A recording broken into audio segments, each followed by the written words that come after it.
అనన్య రెడ్డి ఇప్పుడు సోషల్ మీడియాలో పెద్దగా పరిచయం లేని పేరు. ఎందుకంటారా? తొలి ప్రయత్నంలోనే సివిల్ ర్యాంకర్. ఈమె మార్క్ షీట్ ఇప్పుడు నెట్టింట వైరల్ అవుతుంది. యూపీఎస్సీ పరీక్ష భారతదేశంలోని అత్యంత కఠినమైన పోటీ పరీక్ష.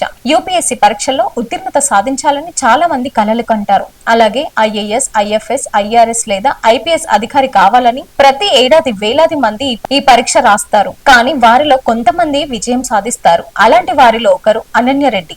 మహబూబ్ నగర్ దోనూర్కు చెందిన ఈమె తొలి ప్రయత్నంలోని అసాధారణ ప్రతిభతో సత్తా చాటారు.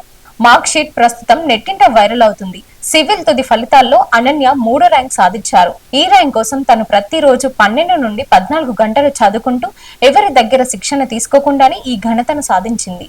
పట్టుదల, దృఢ నిశ్చయంతో చదివి యూపీఎస్సీ సివిల్ సర్వీస్ పరీక్షల్లో అత్యుత్తమ ఆల్ ఇండియా 3వ ర్యాంక్ ను సాధించింది. 2 ఏళ్ల శ్రమతో తన తొలి ప్రయత్నంలోనే మంచి ర్యాంక్ తో సివిల్ సాధించడం విశేషం. ప్రముఖ క్రికెటర్ విరాట్ కోహ్లీ తన ప్రేరణ అని వెల్లడించింది. అంతేకాదు నవలలు చదవడం, క్రికెట్ చూడడం ద్వారా అనన్య రెడ్డి తన టెన్షన్ ను మేనేజ్ చేసుకునేదట. Thanks for watching.